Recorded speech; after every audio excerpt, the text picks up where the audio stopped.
Welcome to Describing the Skybox, the podcast that's like a book club for people who don't think that books reward them enough for being good at them.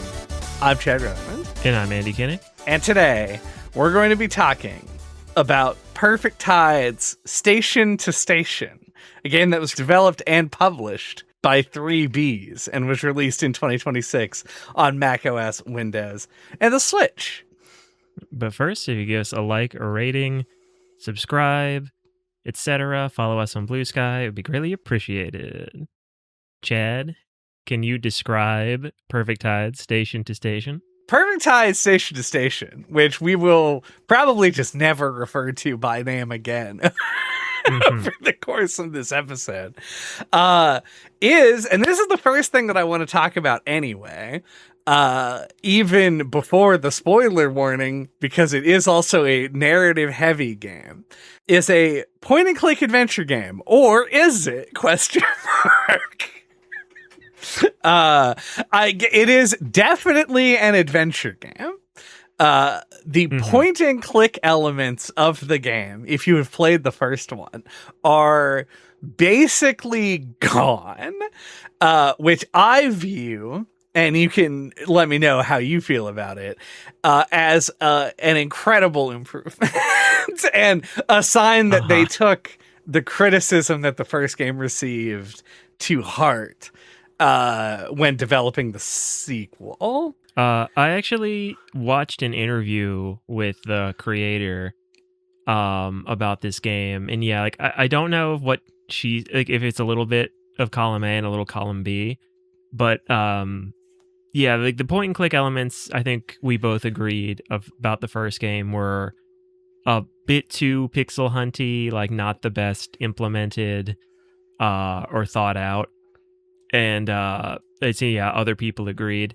So it's probably one part that, but then she also said in the interview that she was thinking about like following it up, and she thought about like the point and click mechanics as like being something that like was representative of like how a kid interacts with the world.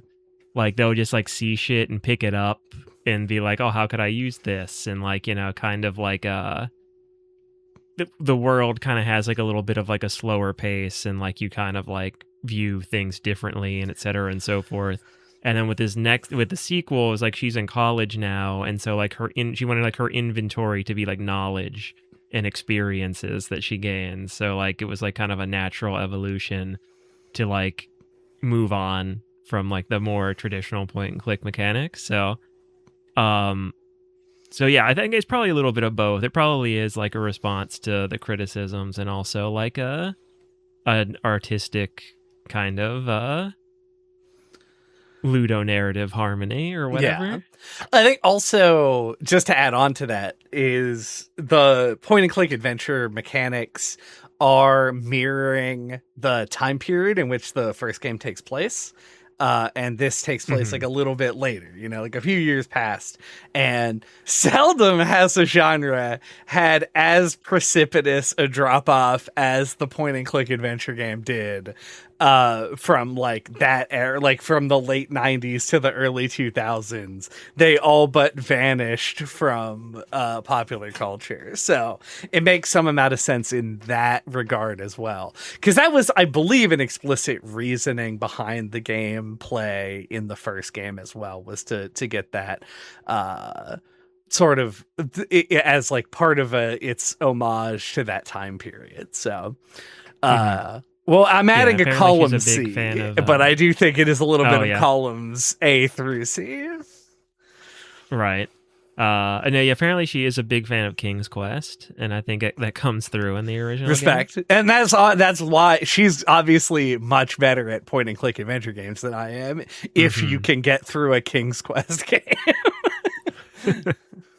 Yeah, the world was a different place back then. We had time for King's Quest.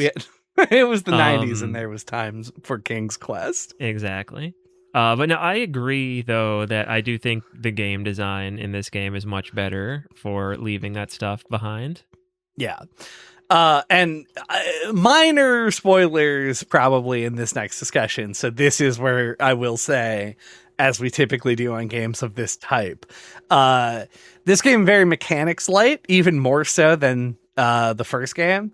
So if you're interested in playing it, I would recommend getting it. I strongly recommend getting it. In fact, if you like the first game, I think that this game is going to deliver on a certain level for you. And so that's where I'll leave it. If you haven't played either game, maybe look into the first one, see what's going on with it. But we will begin to spoil things immediately.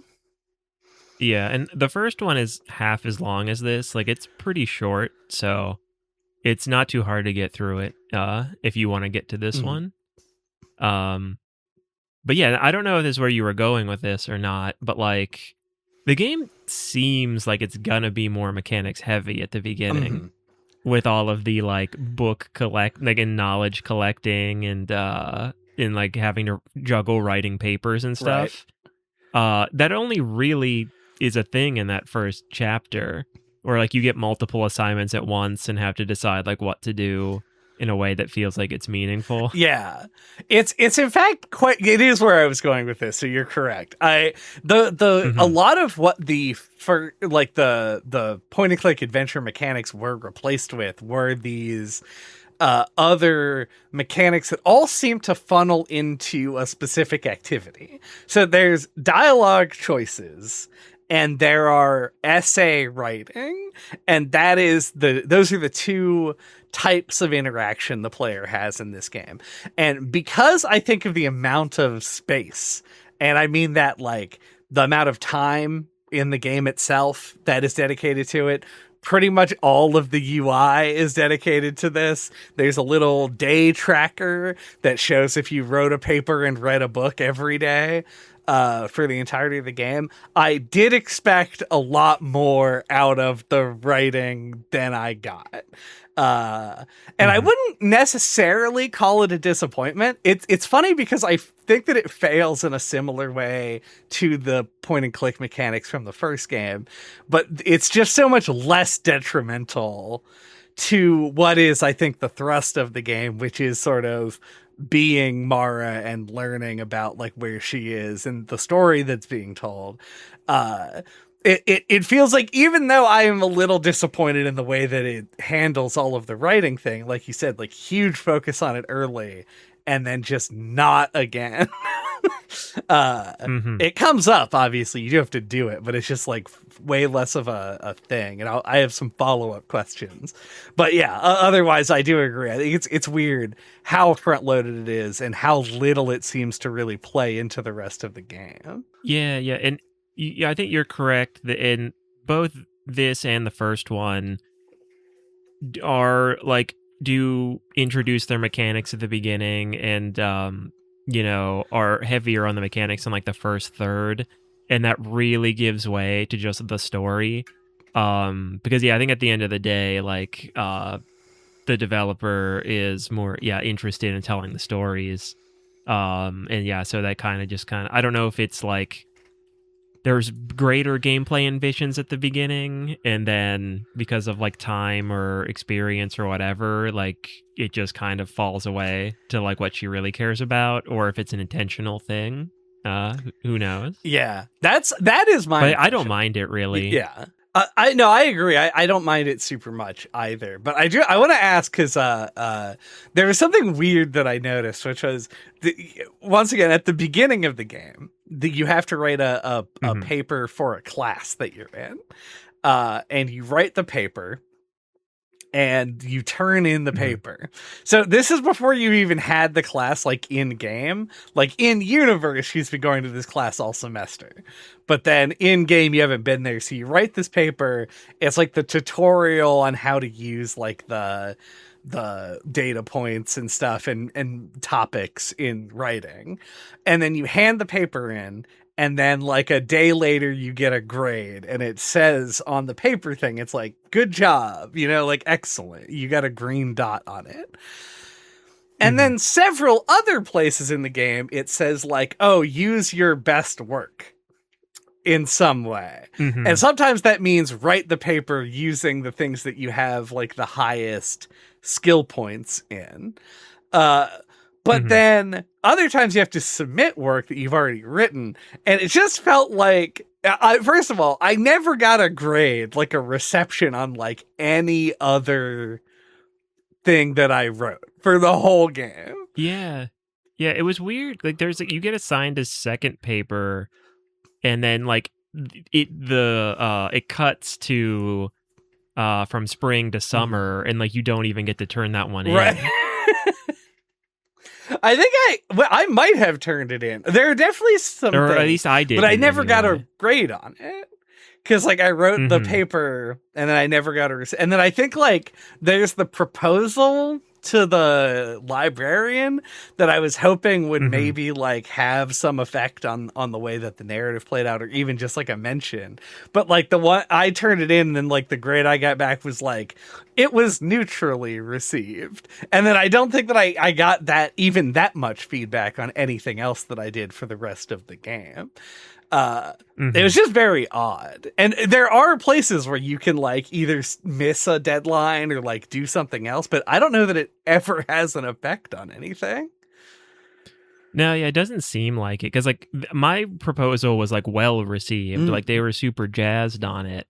And it's still like nothing happened with it. You know, like I think there's like a thing where the librarian was like, oh, we're gonna like, you know, have some kind of meeting to discuss it or whatever, but then like you never end up having to go to it, or like, yeah, I don't know, it's weird and it just doesn't manifest in anything. It's so strange, and it doesn't manifest anything. And then even later, so the character of John, help me, what's his last name? Does it matter?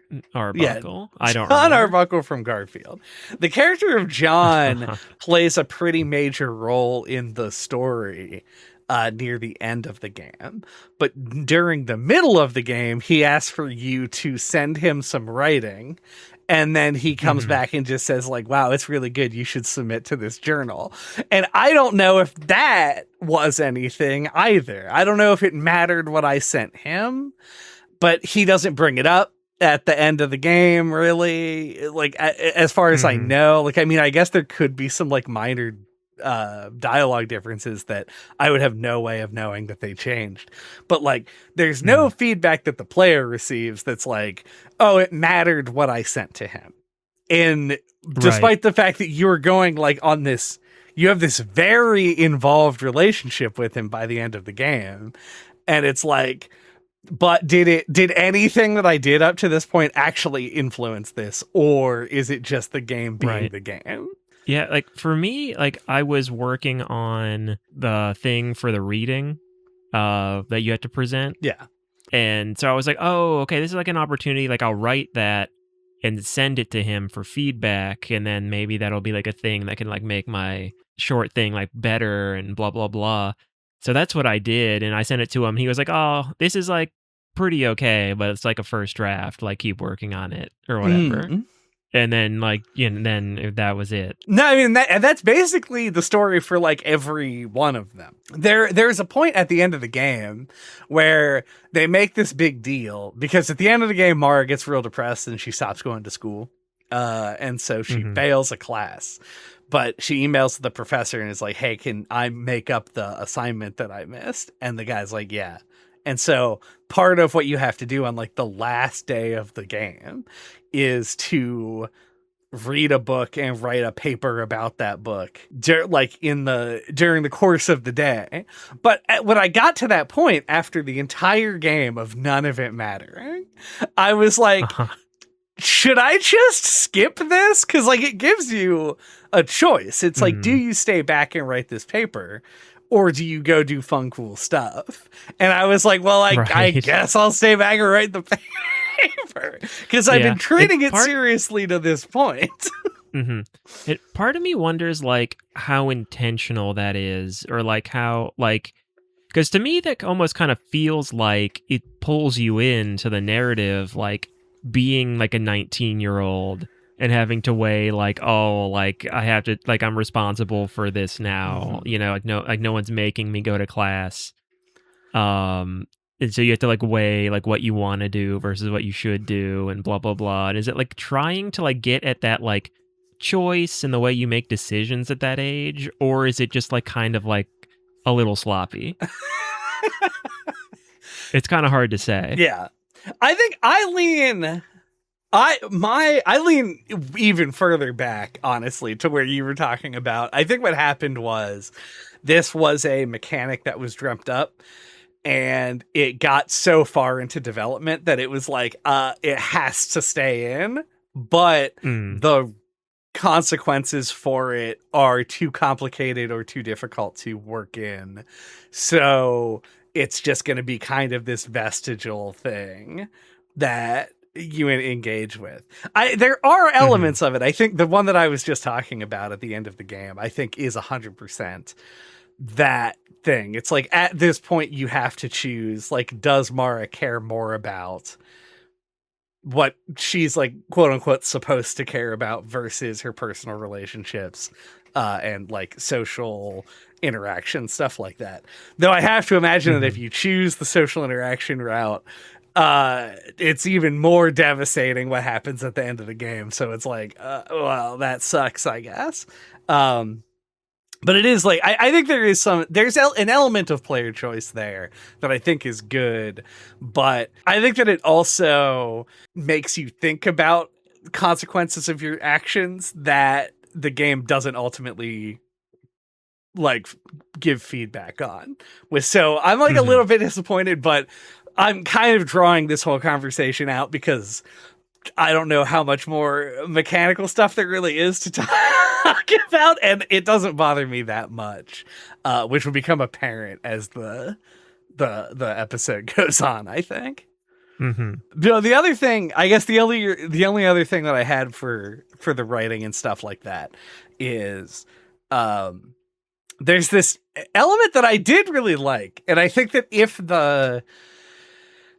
if the game was given more space to have consequences to the writing and stuff, it would probably play out a little bit better. So it ended up being kind of more of a disappointment. But there is like the developing ideas kind of thing where it's like, oh, what do I know about movies? And it's like, well, you talk to a bunch of people and eventually you will level up your understanding of movies. Unfortunately, you never get to see any of the writing that you do, and like it doesn't seem like it influences it that much as to like how much you know about things. But I did like the idea of like specializing. I can see another version of this game where like it influenced like a Baldur's Gate kind of situation where like, oh, you know a whole lot about music. So when this person asks you if you know this band, you can say, yes, I do know this band because I read a magazine one time. So that was the thing that felt motivating to me to some degree, but once again kind of fell short because of the lack of impact from the writing part of it. Yeah. And like it felt like once again, like it's a mechanic that felt like you were doing it a lot in the first act or chapter. But like you can like ask other people about stuff. Like you can just like click on people and ask them about movies. And in fact, like that's how it tutorializes it. It's like everybody watches movies. Like if you need to like talk to somebody, just ask them about movies.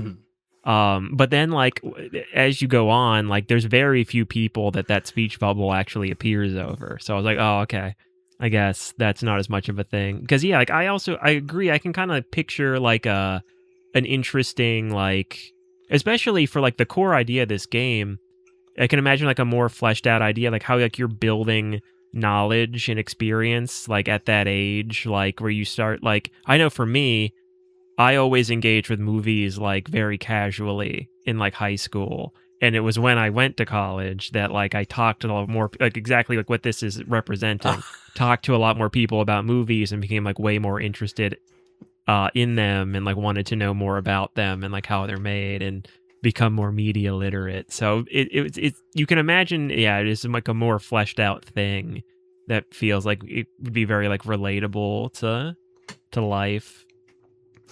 Exactly. Yes. Yeah. And it's a thing that like I do wish that it was a little bit more of a thing. Because I did like the part that you could sort of ask people about stuff.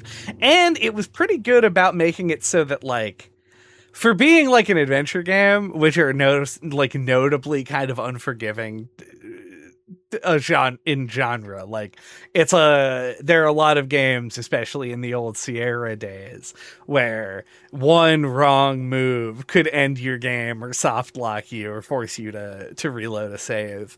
And this game really doesn't do that. You can just walk right up to like anybody and be like, hey, do you know about drugs? And they aren't going to be like, call the cops and like end the game for you or whatever. So you get all of this like extra interesting dialogue with people that I thought was generally really well thought out and written. So it is kind of a shame that it doesn't ultimately really go anywhere. And just as like what was your experience kind of question, by a country mile, the thing that I was most commonly able to sort of level up and interact with things to increase was music. It was like everything was at like a 2, except music was at a 4, and I think sex was at a 4. And then everything else was low for me. Yeah, I'm trying to remember if like sex was probably the highest one for me. And I forget what else.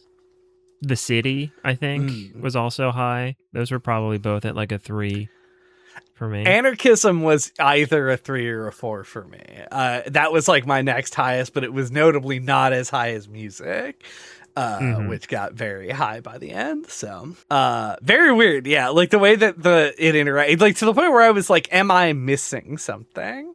But I don't think that I was. I just think that it was a little bit underdeveloped or overdeveloped, and then didn't go where it was supposed to go.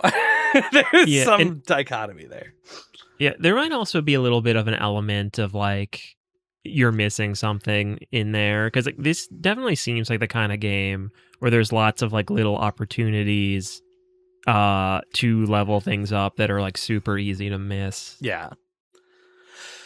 And also, and like I know for a fact that there were days that I missed like core things. I mean, this is like the first game had a lot more of this to my understanding, because there were like there were probably multiple endings in this game. I just didn't.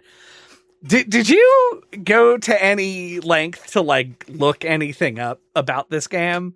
No. I Googled a few things a little bit during the game and especially after the game, trying to find information.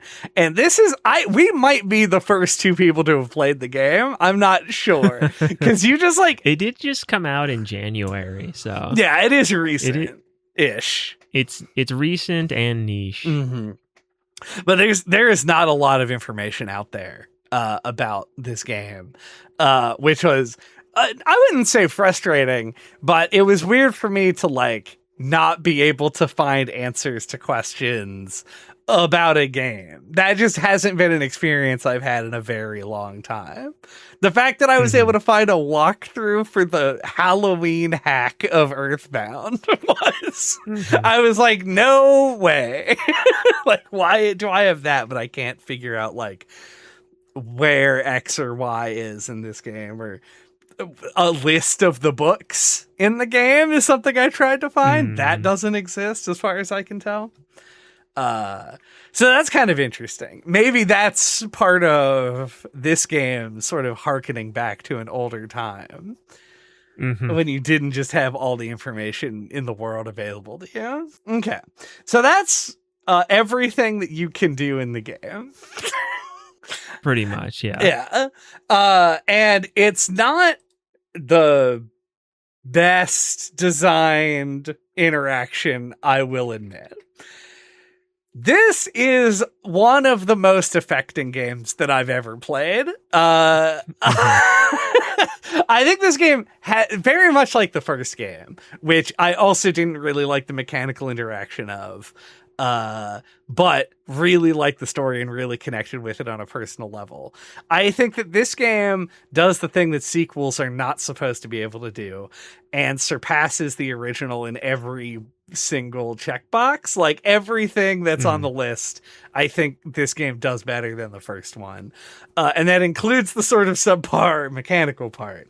But I think I love this like middle zone. And I say middle zone because I'm not yet 100 years old and know what sort of the golden years of human existence are like.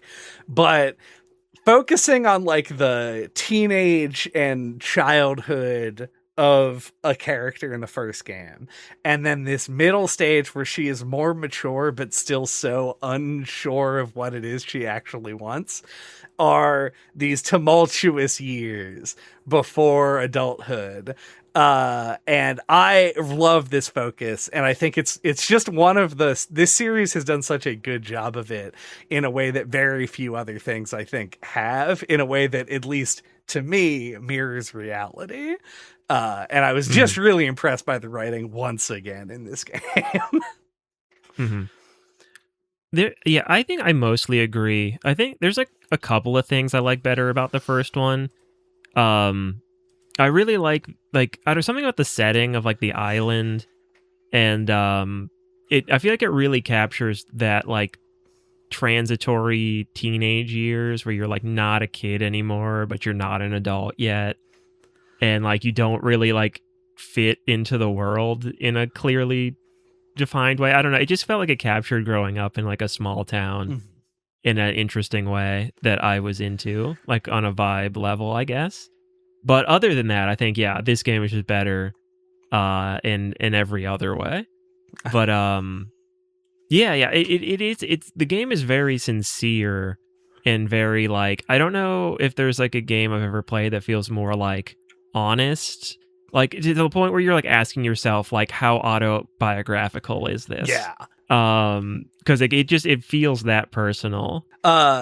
Yeah, and like to add a little bit to what we were saying, what you were saying just before, I do think one of the other things that the first game does, and this I think is more subjective as to whether it's better or worse depending on what you want out of it.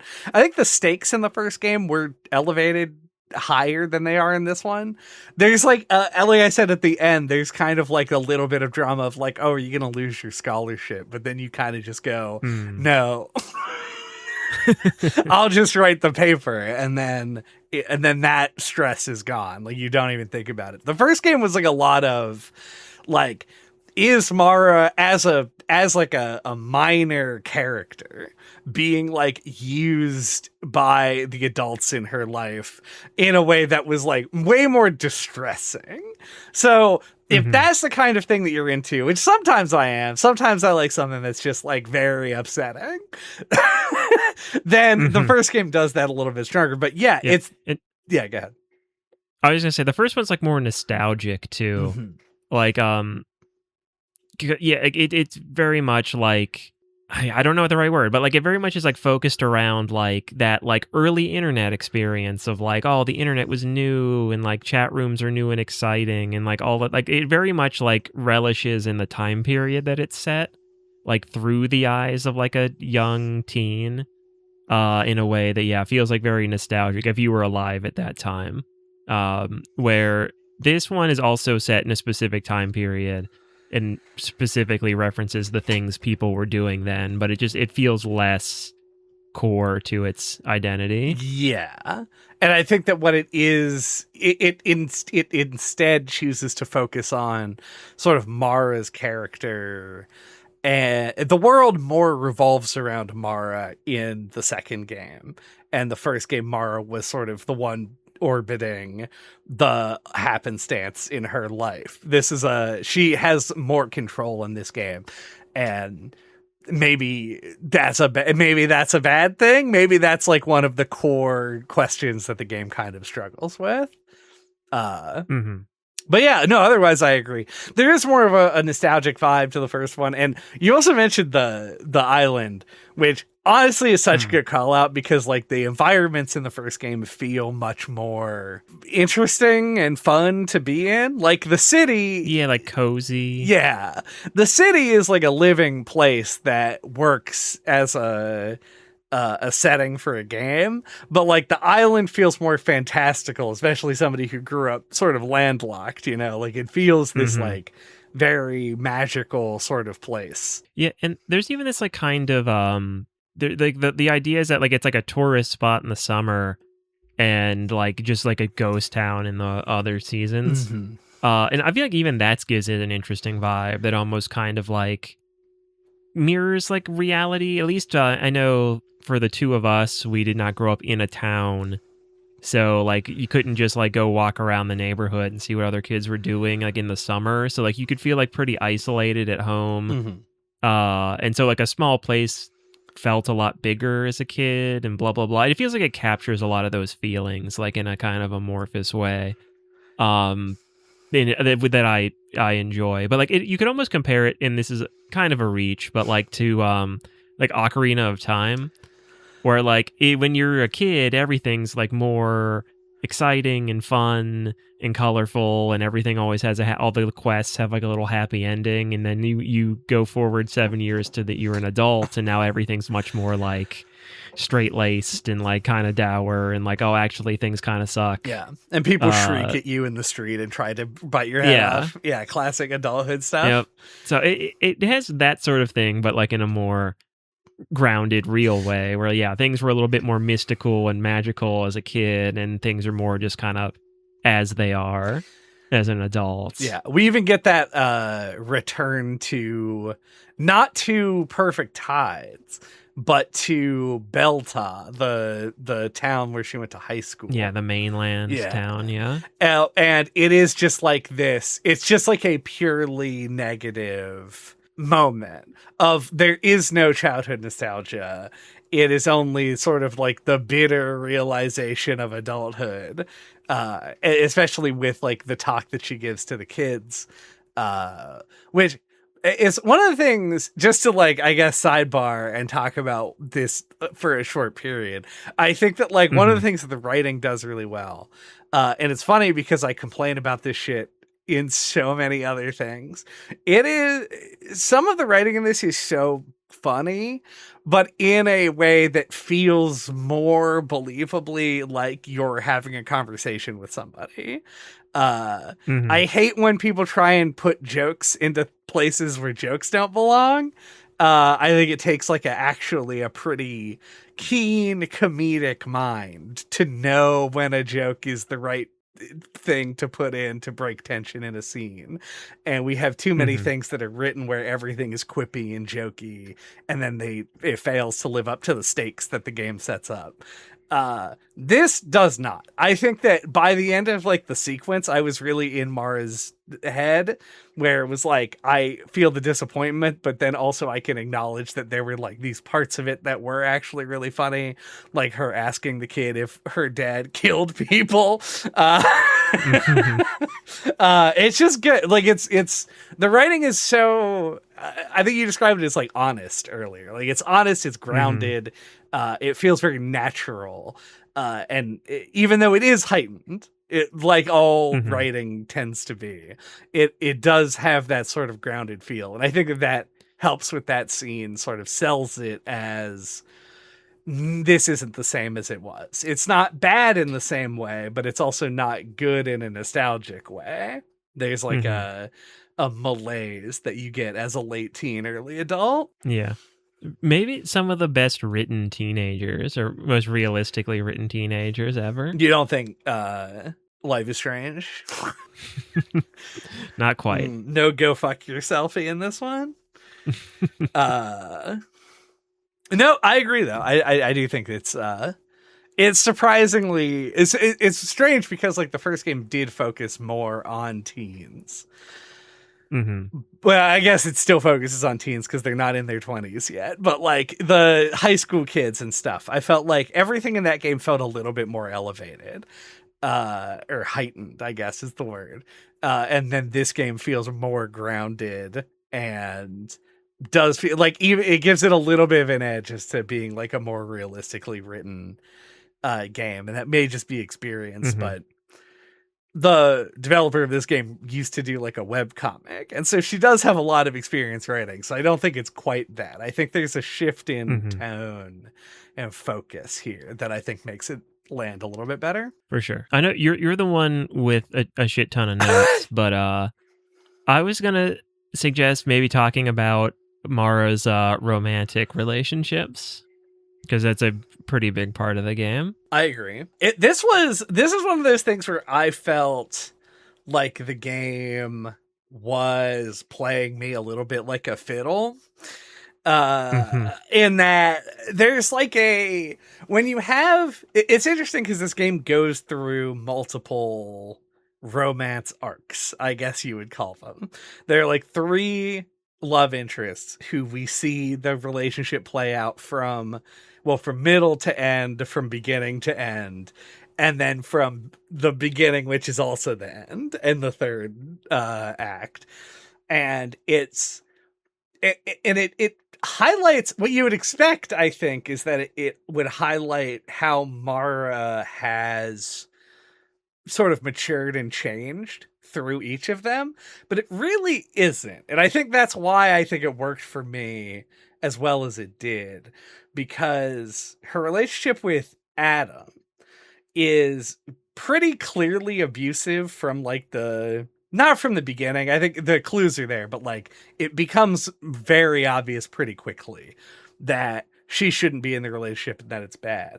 And then her relationship with Daniel is so good at the beginning that you as the player character have to remind yourself that you're not the player character. You aren't Mara.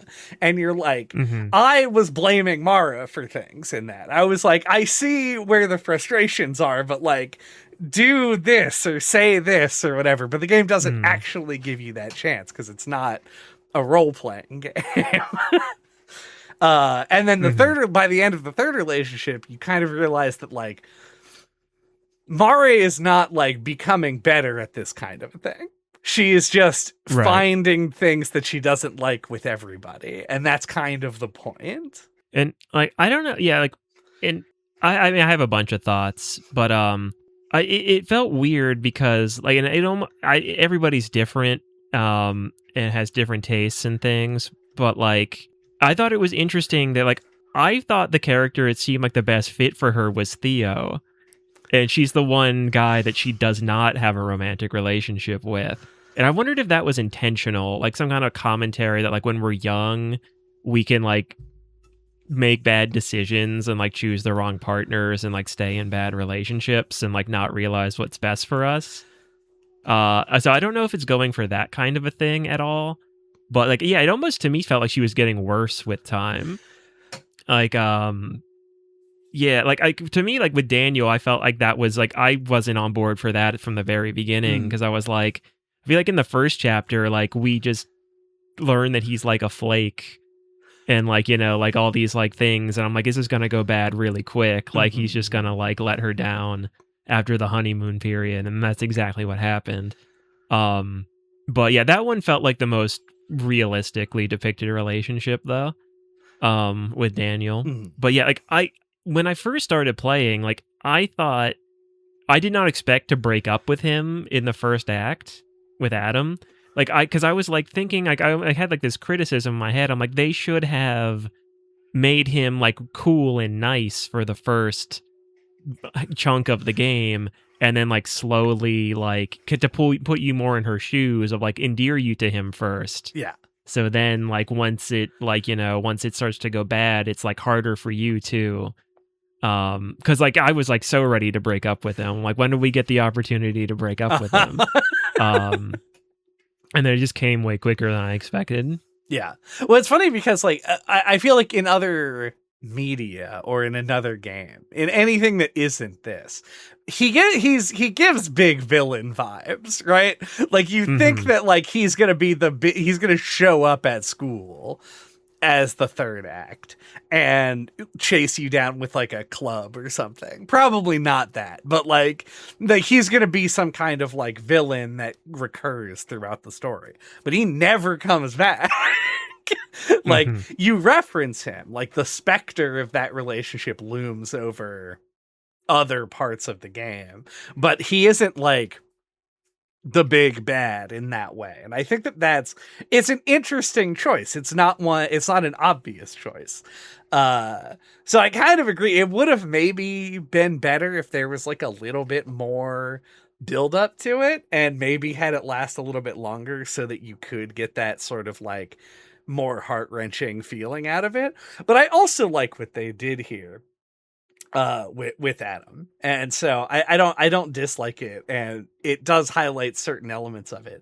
I think that maybe he was too sort of like stereotypically controlling, but they wanted him to be like a foil to Daniel, who does not make decisions ever. Right. No decision was made ever. Yeah, so like that rebound makes a lot more sense. Yeah, because he's so much the opposite. The other thing I wanted to mention is about Theo. Early on, I have a note that says the game is really uncharitable to Theo. Because I was like, yeah, it's weird. Yeah, I feel like they're like because he just so seems bad. like a cool, normal guy. But then at the end of the game, when like you have the conversation with him where he's like, "Oh, I met someone on the trip that I took." I revised that note, so I was like, "Oh, Mara is really uncharitable to Theo." Like you're just seeing it through Mara's perspective, like because Theo is portrayed, like you said, like a normal guy. You're right, and she's like the one guy that she doesn't entertain. So yeah, I mean, yeah, you're right with that. At the end, I think it does just like give credence to my thesis that like he was probably the best choice for her to go with, but she doesn't because she doesn't have like I know she has like a bad self-image and like I don't think she has like the emotional maturity to like make a good choice, I guess is what it's trying to say. Yeah. And then like when maybe she gets to the point where he's already met somebody else. So like now he's not an option anymore. So yeah. It does feel like that's what it's going for. Yeah, and there's some other things. I think that like you were right if you're looking at it in sort of like the analytical way. I think that is exactly what it is. It's like showing this character who could have fulfilled the purpose that she has tried to fulfill with all of these other people. Being there the whole time and being supportive the whole time. And never overstepping his boundaries, respecting Mara's boundaries, everything like that.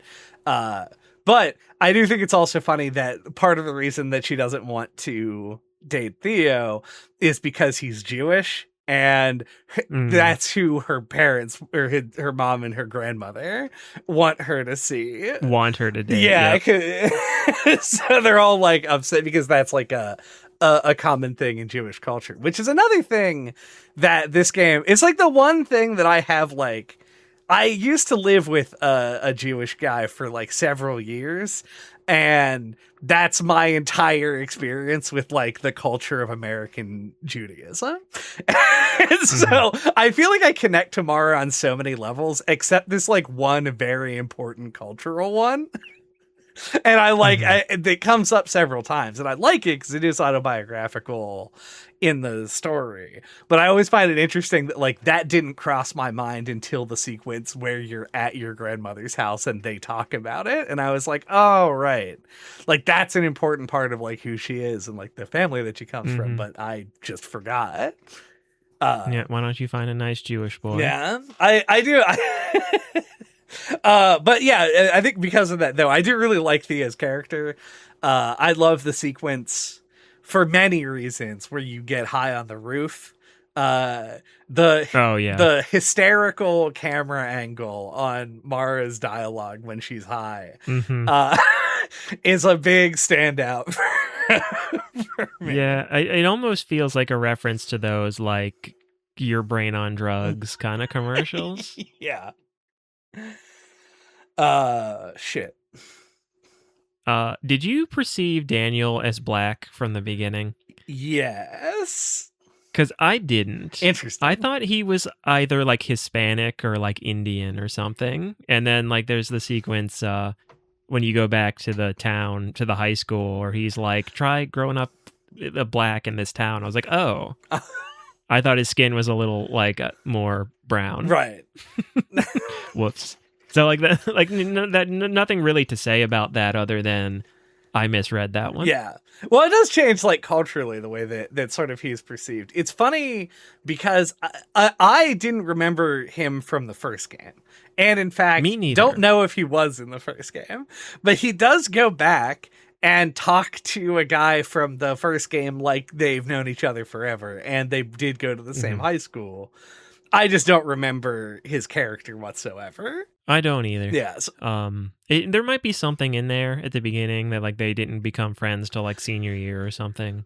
That's yeah. So he probably wasn't in the first game. Yeah, that's kind of what I'm leaning toward. I was actually surprised at how little overlap there was between the two games. I thought that there would be expected the guy, the gay guy from that was in like the beach house.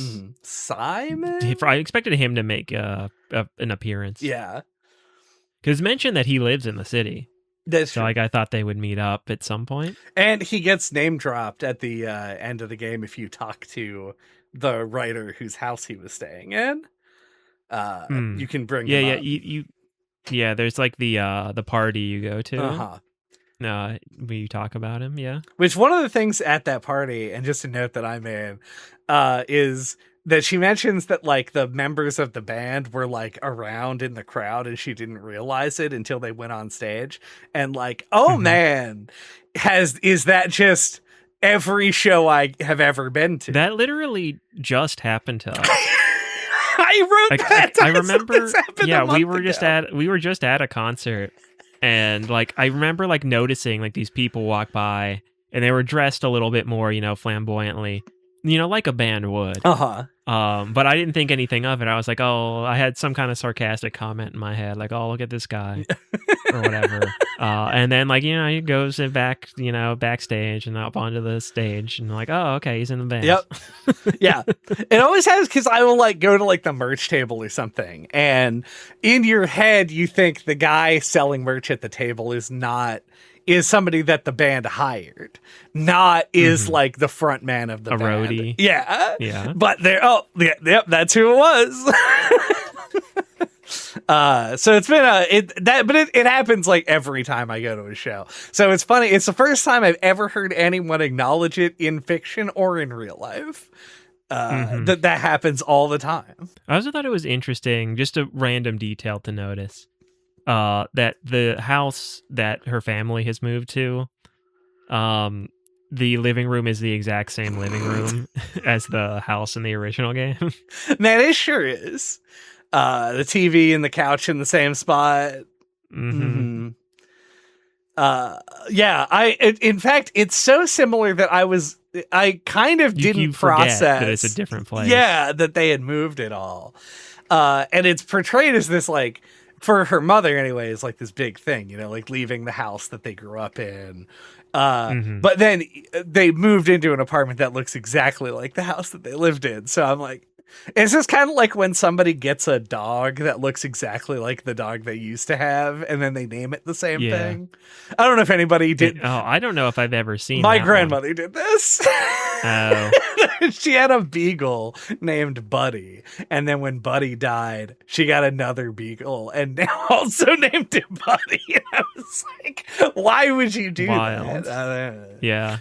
You just cannot explain people. Yeah, like everybody like processes grief different. So like I feel bad, but that's a big pet peeve of mine. Big as pun intended. Yeah. A pet yeah, peeve. like when like somebody has like a pet die and then they get like within like a month they get a new pet that's like the same as the old one. Yeah. I feel like it just comes off as like not healthy to me. But like a lot of people do it. Yeah.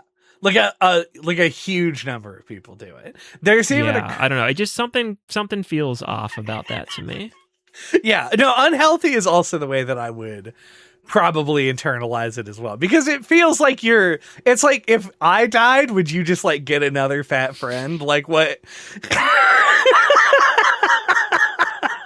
Like that doesn't seem right. That's the only logical course of action. Yeah. But yeah, giving them the same name is even another step beyond. I do wonder how much of that was just like my grandmother thought that she would forget that. Yeah, because she's old. Yeah, she was like, I'll just name him the same thing out of convenience. But that's like, why even get the dog in the first place? We're so far off topic. Anyway, I have one big thing that I wanted to talk about. It's kind of two big things that maybe could be one thing. I don't know. Well, I'll just start talking and then you can make a judgment call on it. I liked how metatextual this game was, in as much as it appears to be a big focus of it. We talked a lot about the emotional focus earlier. There's another sort of big theme there that I do want to touch on, but one of the other focuses of the game is on art itself, on art criticism, and on the creation, like the creative process. And things like that. And I think that's where the writing ends up kind of failing you as a player, because it's like, if this was more fleshed out, maybe there would be more to say about the creative process here.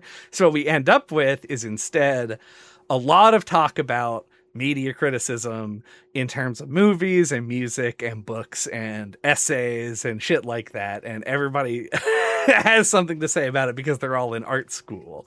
And I found it really interesting. I especially like that there were books that you could read that were real books.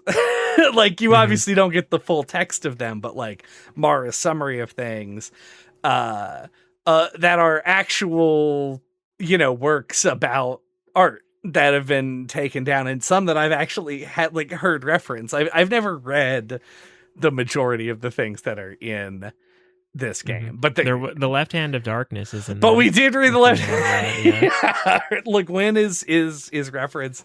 Like, there are several works by actual anarchist authors in the political side of things. Yeah, you get the Communist Manifesto pretty early on. Yeah, and you do get the Communist Manifesto. But I think that I the thing that I like about it is that it agrees with me. Kind of, but not really, but a little bit. Yes, no, maybe. I don't know.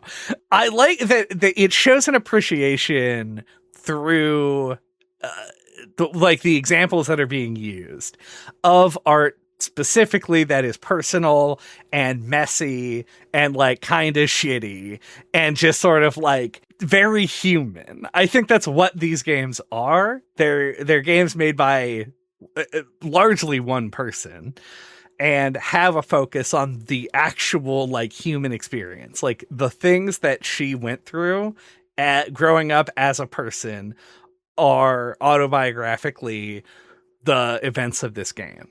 And I think that the second game has this focus on basically being this is the point. It's we punk rock music because it's scrappy and independent, and we like people writing essays and self-publishing them because it shows a creative spirit and can communicate things without it being watered down by the moneyed class, etc. And it's scrappy and independent. And it's scrappy and also independent. Most importantly. And I think that is sort of one of the big focuses of this, and I do like that.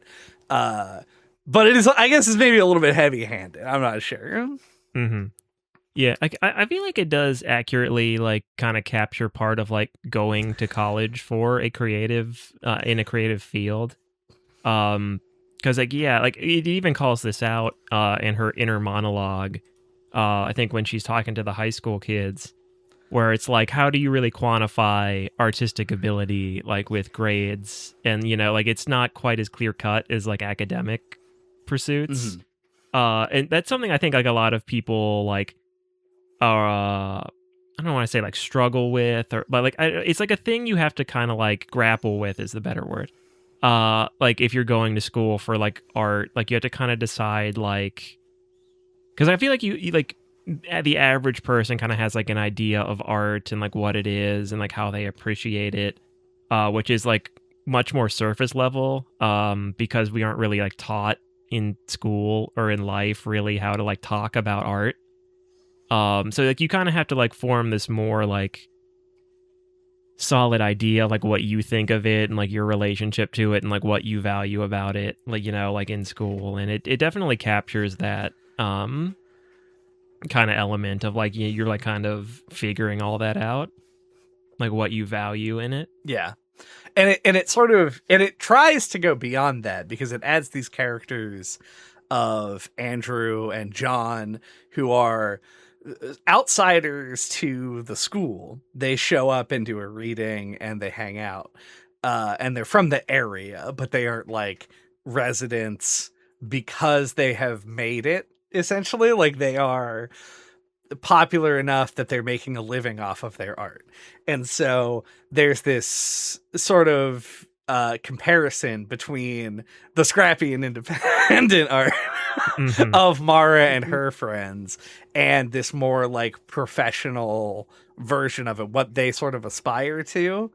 And I also think that I don't know, the mirror, it's like a little bit different because I think Andrew's character is kind of like reaching out to them as like an olive branch of being like, now that I'm successful, I want to sort of like keep in touch with the more grassroots, the undiscovered people.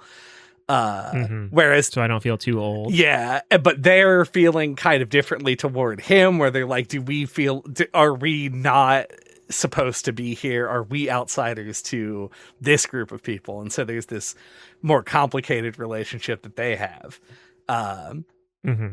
So yeah, it touches on a lot of sort of different, that I presume are also things that what's her name? Meredith Gran is the... That sounds right. Yeah. That I assume that she did go through to some extent coming up as an artist. So yeah. That is that's the meta text stuff though. That's what I wanted to talk about. I thought it was pretty cool. And I did, just to tack onto the end there, I did think it was interesting. It felt like each one of those guys felt like they viewed Mara and Daniel like differently. Like you almost like kind of get the sense that like there's like I don't remember their names. Like there's like the couple of other guys that are like less prominent, and like you almost kind of get the sense that they're like, are they just trying to like sleep with this girl?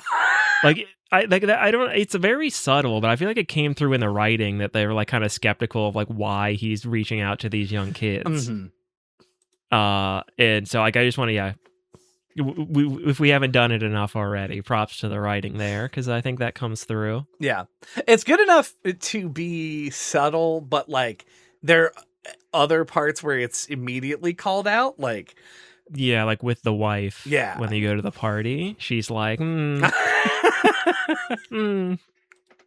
there's even, I don't know what tact you took with that, because in that circumstance there is you have the option to like specifically call out that you're dating Daniel at the time, to try. I did not. Same, because I figured it would be observable. Also same. But the game doesn't really have much of a resolution for that sequence of events, but yeah, so I don't know if there's like an observable sort of end point to that conversation, but it is the writing sort of subtly acknowledging it as being like, this is maybe a little bit weird, which I also feel like is maybe more of a modern view of it. I think that, not that I'm saying it was a good... Does it ever state how big of an age gap there is? Oh, God. I think maybe. Yeah, because like if... Like, he kind of comes off like he's like in his like mid 30s. I think Andrew does. Oh yeah. And so yeah, if that's the case, yeah, like if you're like a 35-year-old hanging out with 19-year-olds, like that is a bit weird. It's a bit weird. I know it does at the very end in the sort of wrap up conversation that you have with Lily, disclose the age gap between you and John. And I think it's like 5 years. So that's, and it's implied that the gap between you and Andrew is larger than that. So he's older than 24 or whatever. So it's in that vicinity. But yeah, it does come off as a little weird, and I think that it's acknowledged by the game that it is weird. At several points. I think even your mom makes a comment about it, like, you're being like, do you think that you're only being invited out because et cetera, these things. And like with John, it seems to be explicitly true that he did just want to sort of sleep with you and then move on. But he has these sort of like art guy. He's like the stereotype of John is kind of like the Hunter S. Thompson analog, like the stereotype of like a moody writer, and then he uses that to his advantage to sort of like enrapture Mara in his whole thing, and then get on a plane and leave and never come back. So yeah, the game definitely, I talked about the first game feeling like Mara was being used a lot by the adults in her life. That hasn't really gone away. It's just like less distressing, I guess, when all the people involved are adults, but maybe also still just as distressing, because now it's like, why is there this power imbalance, et cetera, et cetera. There's a lot of sort of interpersonal politicking happening there. I did have one other sort of narrative thing that I wanted to talk about. Not in tremendous depth. The third act calls this out explicitly, but it's interesting the way that it sort of plays out throughout the game. The third act talks about when everybody's at the party, and there's all of these like rich people, and then her and John kind of like stand apart from them because they are there they're literally there with tickets that were not given to them. That were not like made for them. I don't know, printed tickets. They're paper. I don't know. Sold to them. There we go. They were gifted the tickets and went to the show.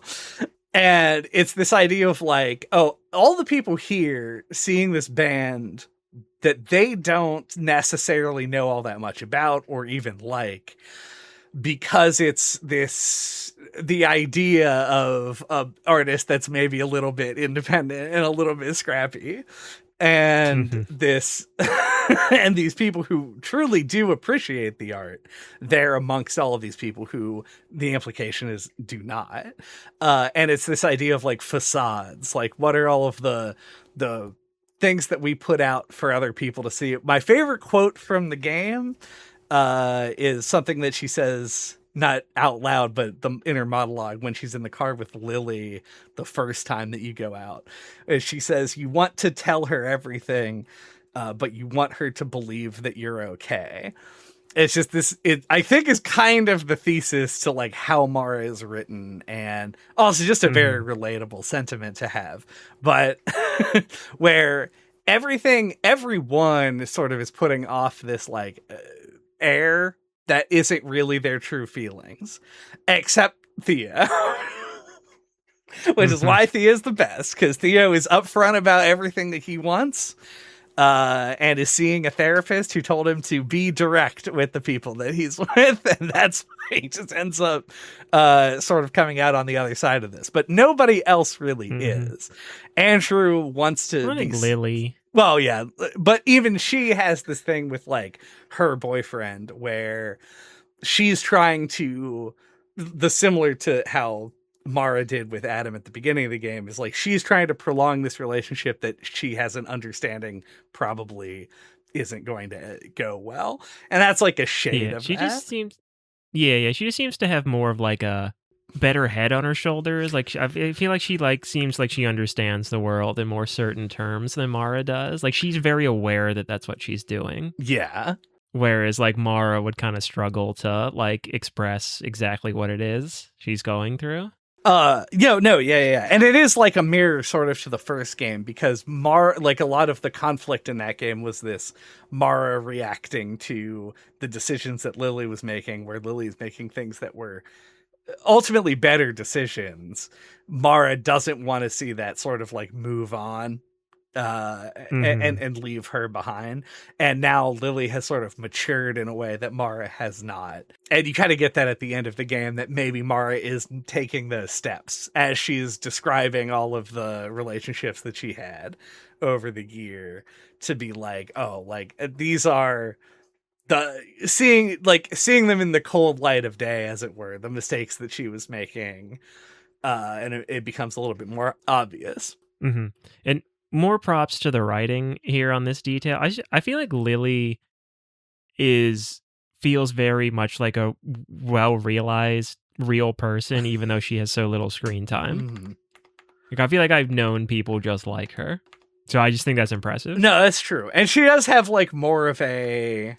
She serves that purpose in the narrative also, where she's a character who steps in these like intermittent periods between things happening to add clarity and like a real world sort of thing. So her coming off as a real person is really important to the purpose that she serves in the narrative. So agreed. The writing is continually very good.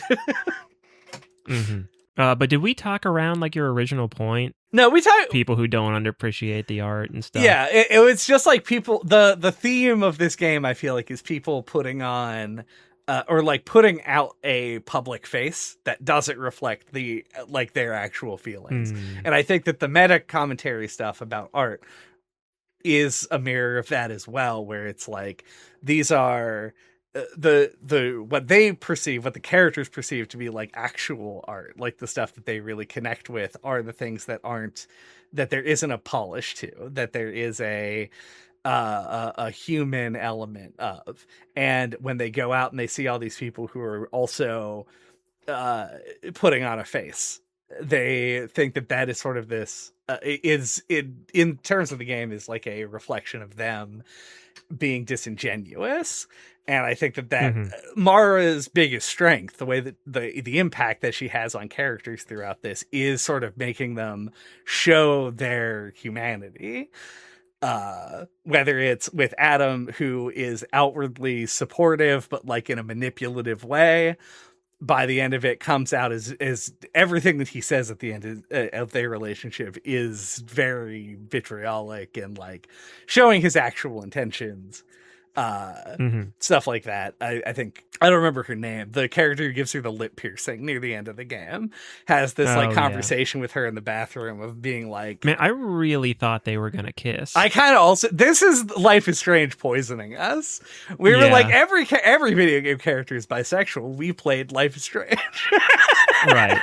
No, I feel like she, like, when she gets up really close to her and like she blushes, like it just kind of seems like maybe it's going there. I did also think that, yeah. But yeah, and so I don't know. I thought that was cool. I like the way that it got tied into everything. I think that she talks about it a little bit when she's visiting her dad's grave. It's kind of, I don't know. I felt like that was a cool through line that I started to pick up on, but then it kind of explicitly comes out at the party scene as of it being sort of a theme that's throughout. And I wanted to sound smart and cool.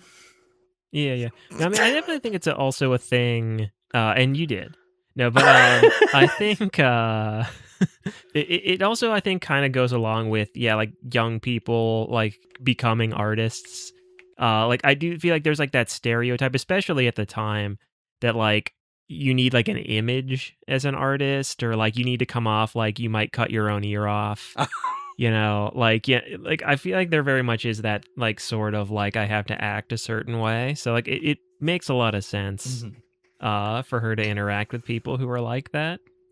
The Van Gogh cutting his own ear off comes up explicitly in the game, which is yeah. And there's this whole conversation that Mara has about trying to find her style, which is also kind of in a similar vein of that, of like, how do I put myself out there what's my style, and then is constantly reinforced, like, don't look for a style, just do the things that you do. Like you already have a style. Exactly. Yeah, you just need to keep doing what you're doing and not be hung up on the idea of creating a style. Of cool styles and Yeah. having a sick lip ring. Yeah, and yeah, hell yeah. Because it's Scrappy and Because Scrappy independent. I completely understand why the game is like this. Because it would be like a lot more work probably to not do it this way. But like, I almost wish you got more of a sense for like how good Mara actually is at writing. Yeah. It might be just like a personal like pet peeve of mine, but like when you're told and not shown. Yeah.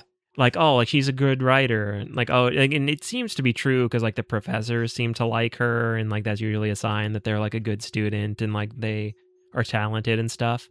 But like you never actually get a sense for it yourself, and like you do have points where you're like, is she? Like maybe she's not, as good as like it says she is. So like I just wondered how good at writing she actually is. Yeah. It's one of those things that, like, I wish that when you did the writings as, like, the mechanical part of the game, that it would give you, like, a snippet. Like, I'm not asking them to write, like, a whole thing for every possible combination of things, but just, like, a Mad Libs ass paragraph that, for each assignment that you have. I can see the amount of work that is ballooning out of control very quickly, so, like, maybe it's an unreasonable ask. But it would go a long way to show that Mara is, like what her writing is actually like. Because I think that it's implied in the game, but not explicitly shown. And so it does leave you with a little bit of a question. And, like, she says that she sucks at writing. Right. So, like, I think the game's intent is to be like, oh, she thinks that that's part of her character. You are your own harshest critic, that kind of a thing. But, like, part of it is also, like, she reads a lot. Like, she knows what good writing is. I think that we're supposed to not have that judgment, but it's kind of hard not to sometimes. I don't really have anything urgently. Oh, except I do want to talk about the whole game 2 more times. Settle in, another 3 hours of podcast. All right, buckle in. Obviously, the thing that we always save till the end. I want to talk about the art style, and I want to talk about the music. Oh yeah, thank God that you brought this up, because I really wanted to call out the Bohemian Rhapsody karaoke sequence. Yeah, I know like the original game had like this secret side quest that you had to jump through a bunch of hoops to get, where you could like upload your own MP3 and like have the Mara and Lily dance to the whatever song that you put in. I did not experience that myself because I fucked up developing the photo like so horribly that like I did not complete that quest. But like yeah, like this one does a similar thing in spirit anyway, where it's just like, hey, put on Bohemian Rhapsody and sing it, and whenever you hear the word fantasy, click this button, and then like it just is synced to the song, and like everyone in the bar karaoke's to the song, and it's just like put a big smile on my face. Like I know one of my favorite moments in a game, like I think in a while. I also really liked it. It took me like, I was a little dense for some reason. I think because I was like at work when I was doing the segment of the game, maybe. I don't remember what it was. But I love the intro to that sequence where the DJ is like, I didn't bring Bohemian Rhapsody. He walks up to the screen. Yeah. And he's like, I don't have Bohemian Rhapsody. Like, can you get it for me? And I was like, what's happening? Like, I wasn't ready for it to break the fourth wall in that moment. But also, it's extremely funny that a DJ at a karaoke night would not bring Bohemian Rhapsody because, like, yeah, the way it's written too is funny. He's like, in my hubris, like I thought no one would request this song or whatever. Yeah, this song that everyone knows or whatever he says. So that was extremely funny, and I liked it a lot. And I did like the sequence. It's great. To me, it has the sort of in my life, I have this relationship with Bohemian Rhapsody where every time that I've been to a karaoke night, somebody has done Bohemian Rhapsody, and I have expressly said to people that I was with, like, this is why you should never do Bohemian Rhapsody at karaoke, because the song is too fucking long. Mm-hmm. And it's like somebody goes and up, it's not easy to sing, and it's also hard to sing.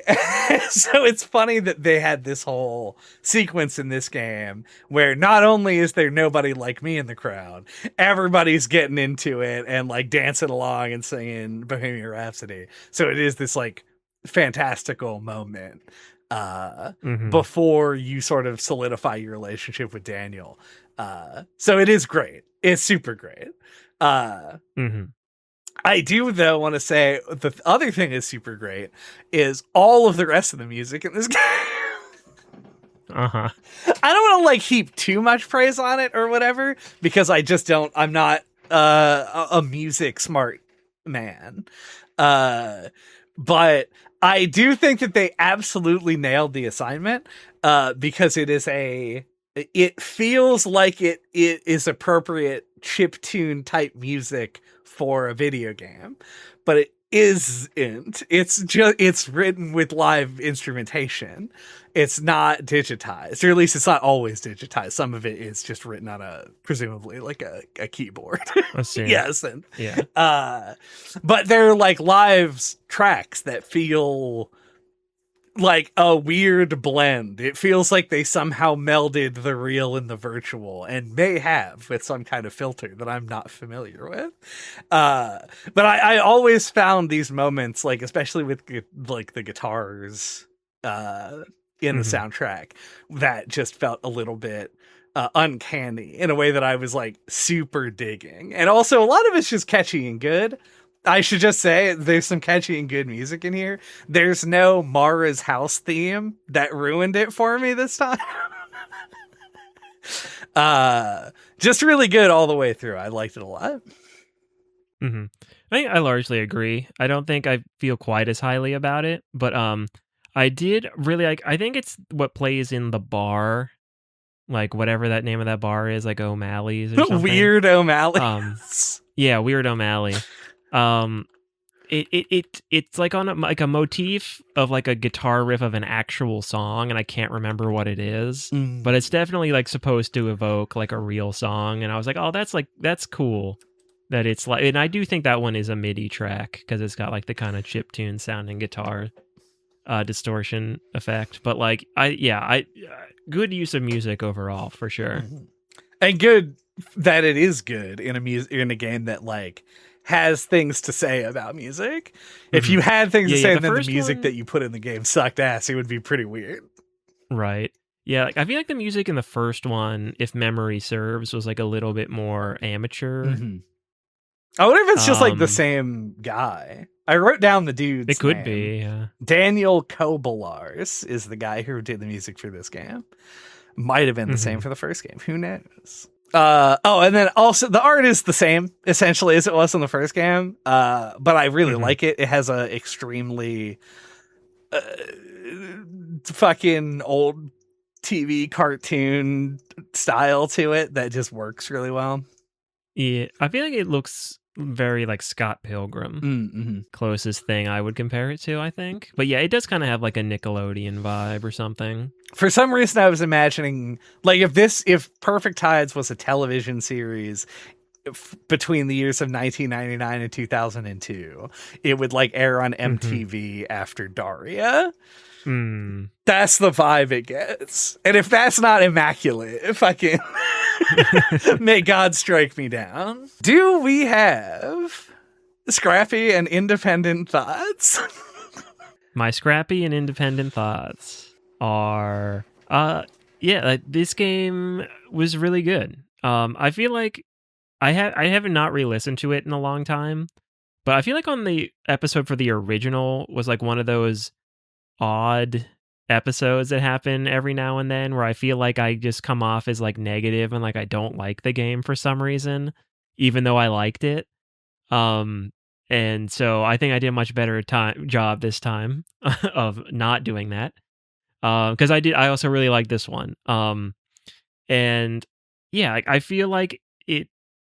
I think it comes down to something I said earlier, where I think this game is just like really honest and sincere, and is clearly a passion project. And I think that's where like it its strengths are. And obviously, yeah, like the creator of this game, yeah, is a writer in some capacity. Yeah, like she made like a comic for a number of years, so like she's able to actually deliver on this subject matter. And like, yeah, it's just in like the most authentic way I've maybe ever seen. Like I don't know if I ever played another like series of games that have felt so personal, to the point where it's almost a little uncomfortable at times, where you feel like you're seeing things you shouldn't be seeing. um but yeah, like it's a really great, like, even though like Mara's a character like I feel like in equal measure don't relate to at all, and then relate to a lot.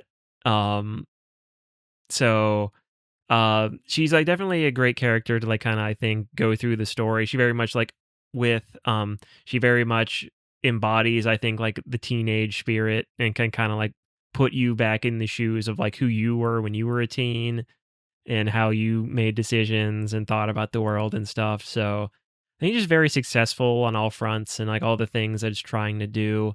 Yeah, there are some messy elements, although much less messy than the first one. The gameplay elements here are better, and more interesting, and like an interesting evolution. But yeah, as we said, you just kind of fizzle out.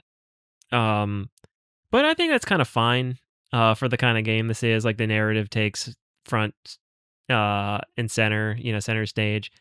And yeah, it's just like, I don't know, it's just a great experience. Like this one is twice as long as the first one, but I don't think it crosses the line into being too long. It's still like an appropriate length, I think, for what it is. So yeah, just like it's just a positive experience. Like we liked the first one a lot, and I knew a sequel was coming out, and like I didn't really know how it would measure up, to the first one. And it just, yeah, I think it's better in most ways. Like not surprisingly, but maybe like I don't know what the right word is, but I was pleased to find that it was even better than the first one. So yeah, just good times overall. I'll leave it at that. Yeah, there are a few things there actually that I mean, it's a sign that there's too much that we wanted to talk about it so much. I think is a good sign as far as like how well the game went. Famously for me, anyway, the thing about Perfect Tides was that when I played it originally, I didn't like it that much, and then over time, I just found myself. I kept talking about it.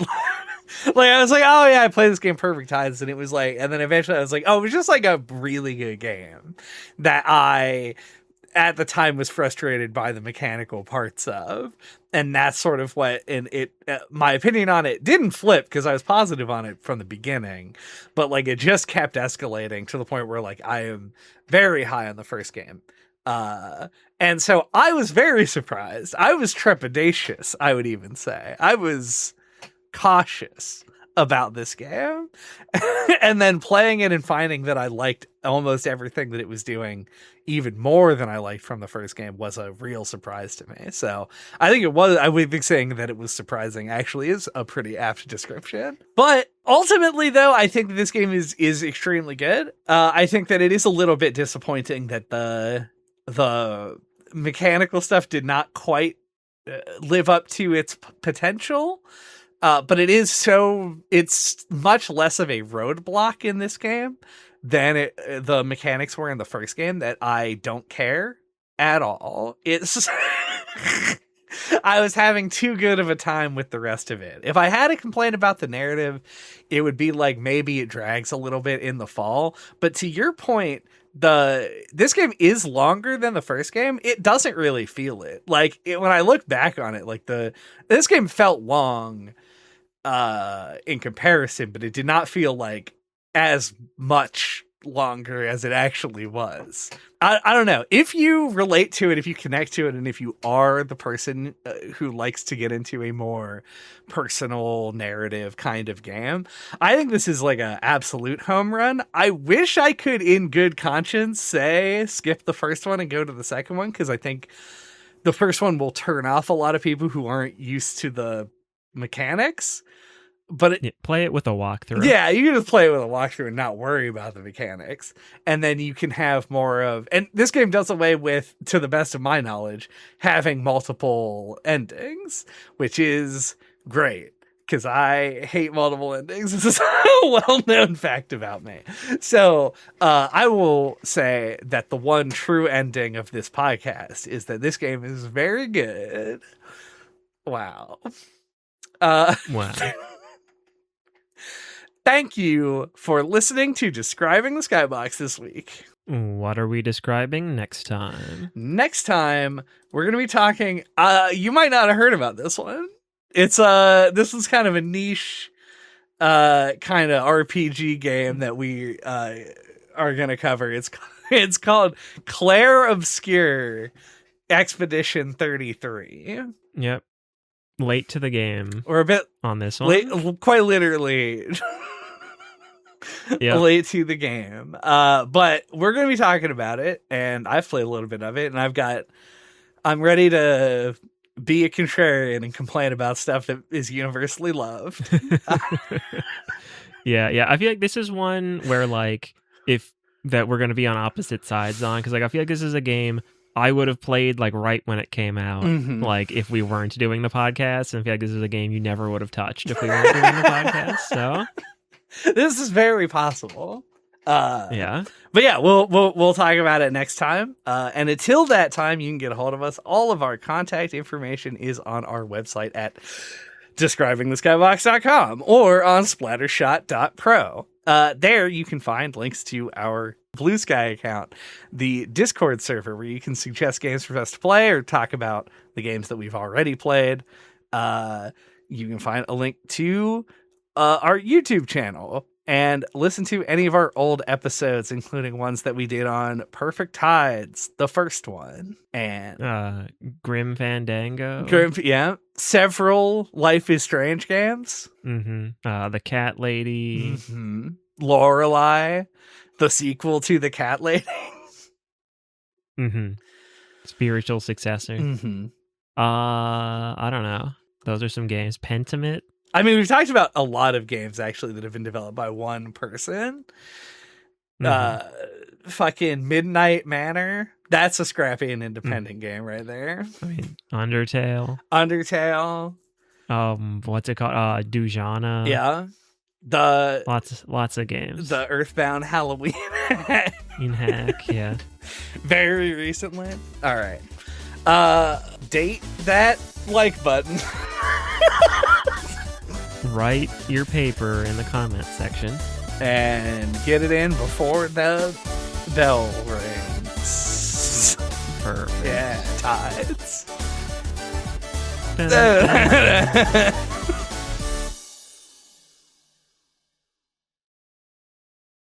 Do we have the Matrix Reloaded thoughts?